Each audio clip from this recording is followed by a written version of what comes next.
আমরা যখন নির্বাচন কমিশনকে বলেছি যে আপনারা এমনভাবে এই ব্যালট পেপারটা ছাপিয়েছেন যে তার প্রথম লাইনে দাড়িপাল্লা আছে, শাপলা কলি আছে এবং হাত পাখা আছে, কিন্তু বিএনপির যে প্রতীক সেটা শেষ লাইনে মাঝামাঝি জায়গায়, যাতে করে এই পেপারটা ভাঁজ করলে আপনারা দেখবেন আর কি। এটা আমাদের কাছে এটার একটা কপি আছে, আপনারা নিজেরাও দেখতে পারেন, এখানে আছে, আপনারা দেখেন।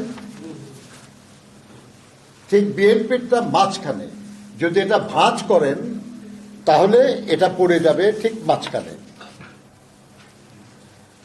আর ভাঁজ পড়ে গেলে একটু অস্পষ্ট হয়। এবং কেউ যদি ভাঁজ পড়া অবস্থায় দেখে তাহলে প্রতীকটা পুরা দেখাই যাবে না। ধানের শীষের উপরের অংশ দেখা যাবে এক পাশে, নিচের অংশ দেখা যাবে আরেক পাশে। আমরা মনে করি যে এই বিষয়টা এমনি এমনি হয় নাই, এটা দৈব ঘটনা নয়, এটা ইচ্ছাকৃত। প্রধান নির্বাচন কমিশনার এবং নির্বাচন কমিশনাররা এ ব্যাপারে তাদের অজ্ঞতা প্রকাশ করেছেন যে তারা ঠিক জানেন না যে এটা কিভাবে হয়েছে এবং তাতে কোন প্রতীক প্রথম লাইনে বসছে, দ্বিতীয় লাইনে বসছে, এটা তারা খেয়াল করেন না। তারা বলেছেন যে এটা অ্যালফাবেটিক্যালি সাজানো হয়েছে।